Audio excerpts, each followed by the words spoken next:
Welcome back to the Drive Formula podcast, where we use trust, communication, and action to accelerate your team from 0 to 60. This is Marcus Williams, and we are reading Chapter 3 of the book Driving Engagement today. This is our enhanced audiobook where we read the chapter 1 week, and the next week, Eric and I dive into that chapter and answer questions, talk more about the stories, and really give our thoughts behind the chapter. So if you haven't purchased the book already, go ahead and grab your copy. The name of the book is Driving Engagement by Marcus Williams and Eric Lichty, and you can buy it on Amazon, ebook or paperback. All right, let's get started. Chapter 3, Trusting the Components. Eric. I recently had a customer bring in their car with a report that their vehicle died while driving. My first step was to check the battery, which, as expected, was dead. So I tested and charged the battery. Everything worked fine. 2 hours later, the car was dead, which led me to diagnose that the alternator had gone out.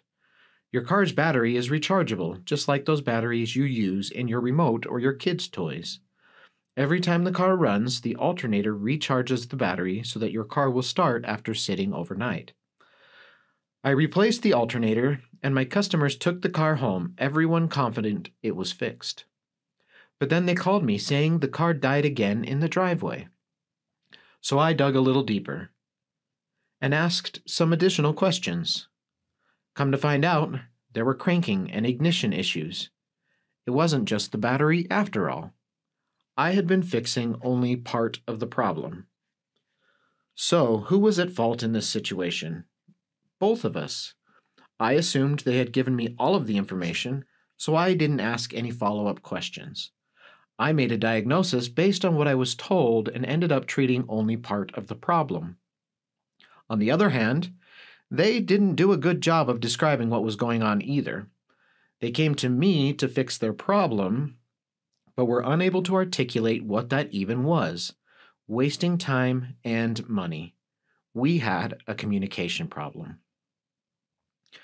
We all hear a lot about the importance of communication. There are whole systems built to encourage 360-degree feedback.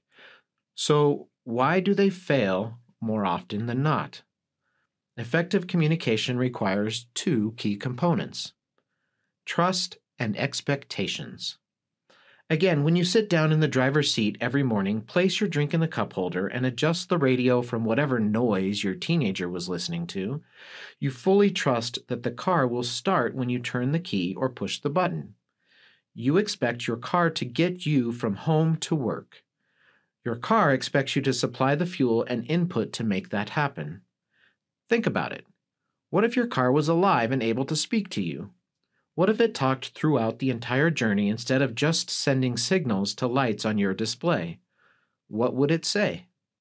Hey buddy, ease up on the brake pedal a bit, that hurts. You know, I'm feeling a bit stiff. You think you could stop off for a quick quart of oil?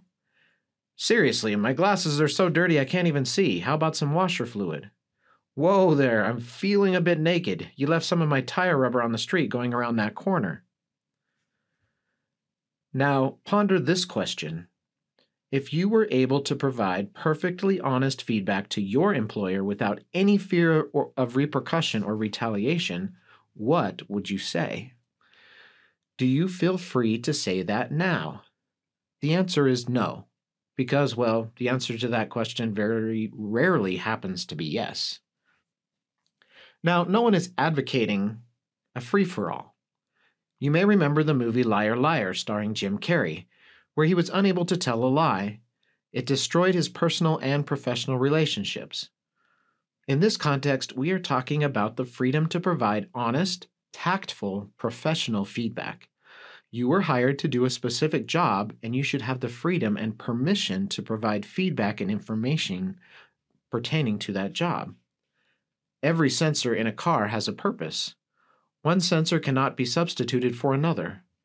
Someone with a different job should not be telling you how to do your job, and vice versa. Expectations. In order to give your employees the freedom to do their job and communicate freely, They must have a clear understanding of what the job entails and what you expect. Setting expectations starts at the very beginning of their relationship with the company, before they are even hired. You start setting expectations in the hiring process. If you show up late to the interview, you are communicating and setting the expectation that tardiness is acceptable.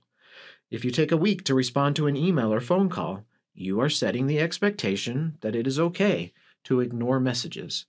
You are communicating your expectations in everything you do and say, especially in those first few weeks. As a leader, you are responsible for setting expectations about work, culture, and effective communication. Have you ever gone into a job having no idea what is expected of you or what you are supposed to do? Imagine if a car manufacturer just soldered together a bunch of random wires and chips and plugged them into the car. What would you say when the car wouldn't drive? Would you purchase that car? When you hire, you are trying to fill a specific need in the business. You need someone with a specific skill set to do a specific job, whether that job is just placing widgets on a conveyor belt or filing legal briefs in federal court. If the widgets don't get placed properly, your product doesn't reach completion. You know what you want this person to do, so tell them. Why is it always a secret? Why do we constantly put employees in situations where they don't really know what success looks like? It's like the IRS. They know exactly how much you owe in taxes, but instead of just telling you, they make you go through an arduous, unintelligible process of trying to figure it out on your own so that when you make a mistake, they can fine you. Who thinks that is fun or even rational? When you set clear expectations for job performance, your employees feel comfortable knowing exactly what is expected of them. Now your job is to honor the skills you hired them to use. You've replaced the belt on your engine, now let it run. Clear expectations not only create employee freedom, they allow for professional accountability. As a leader, you are empowered to fix problems or tweak your team because everyone has a clear picture of their role. There is no misunderstanding. You can respond to an employee's failure to meet expectations in a predictable and reasonable way. If a part breaks, you can fix it or replace it as necessary. Depending on the role, expectations may consist of specific goals and metrics, or they may be more broad. For example, maybe the employee has to assemble so many widgets per hour or make so many sales calls per day. These are the vehicle parts with specific jobs. The fuel level sending unit has 2 jobs: measure the amount of fuel in the tank and send that information to the fuel gauge. It would be ridiculous to ask it to also measure the oil level or turn on the headlights. On the other hand, tires are expected to deal with widely varying and quickly changing situations. They hold the car up when stationary. They have to be ready at a moment's notice to drive over asphalt, concrete, gravel, detritus, rain, snow, or ice. Although you would measure the effective performance of both parts differently, they both know exactly what their role is to make the car run. And, most importantly, both components are essential. Neither is more important than the other. Trust. How many times has our fuel gauge done its job communicating to us that our fuel was getting low and we ignored it? It even turns on a little yellow light in hopes of getting our attention, but we still ignore it. Marcus. I once purchased a used truck, which I thought had a low fuel light. It didn't. So one morning I jumped in and started driving to work. I saw the fuel was low, but assumed a light would go on if it got, quote, too low, so I ignored it. When the truck sputtered and died halfway to work, I was able to pull safely off of the road. I called my wife. This is roughly how the conversation went. Hello? Hey, sorry for waking you. Okay, what's going on? Well, I have good news and bad news. Which do you want first? How about the good? Well, I know exactly how many miles the truck can go on 1 tank of gas. That's good to know. What's the bad news? It won't go a single inch further. Pause. Oh, so you're saying you ran out of gas and need me to bring you some? Yep. My fuel gauge was doing its job. I had an expectation that was not part of its job description, the light, and chose to ignore its feedback. If that gauge had been an employee, do you think they would come to me the next time they had a problem to report? Why would they bother if I was just going to ignore them anyway? Your employees must see that you are listening to what they say and then doing something about it. If they come to you and tell you they need a certain tool or resource to fulfill the expectations that you provided, it is your job to fill that need. It is your job to stop and get gas or inflate the tires. No matter the size of your company, there are dozens, if not thousands, of moving parts. Those parts have to operate every single day for you to run and be profitable. And guess what? Parts are going to break down or lose efficiency. Don't panic. Don't slam on the brakes in the middle of the freeway because your tire pressure light came on. Trust your team to communicate the problem and propose a solution. Trust yourself by trusting the people you hired. Marcus. I once had a job where they communicated to me that my feedback was welcome. They told me that they recognized me as the expert in the field and wanted to learn from me. I was the only person in the entire organization with my specific skill set, knowledge, and experience. I took them at their word. At first, things were great, but soon I had to start providing feedback that was contrary to their beliefs or expectations. At one point, I was forced to cite my expertise to tell them they had just taken the wrong exit and were driving straight over a cliff. It was then, when my expertise was most needed, their true colors came out. Apparently, they were only interested in positive feedback, affirmation, and validation. As soon as they made a wrong turn, my feedback was no longer wanted. Feedback.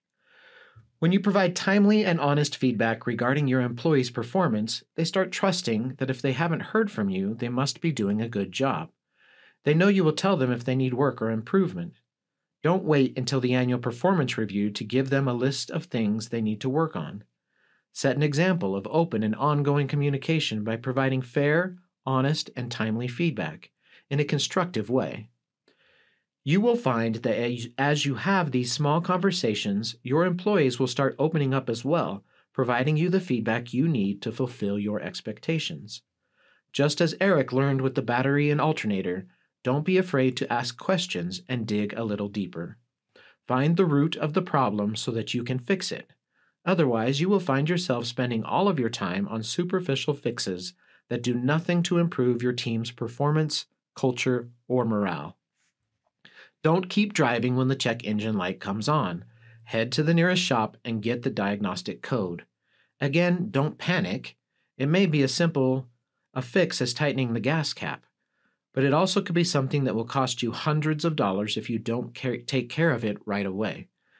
Your employees will only communicate freely and honestly if they know what is expected of them and trust that you will listen and act when they communicate with you.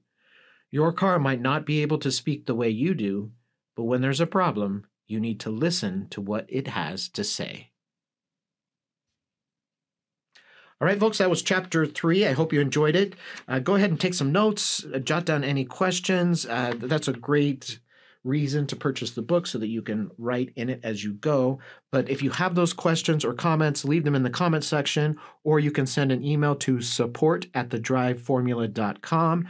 That's support@thedriveformula.com. And during our deep dive episode, Eric and I would love to answer those questions or discuss your comments. So I hope you enjoyed, and we will see you next time on the Drive Formula Podcast.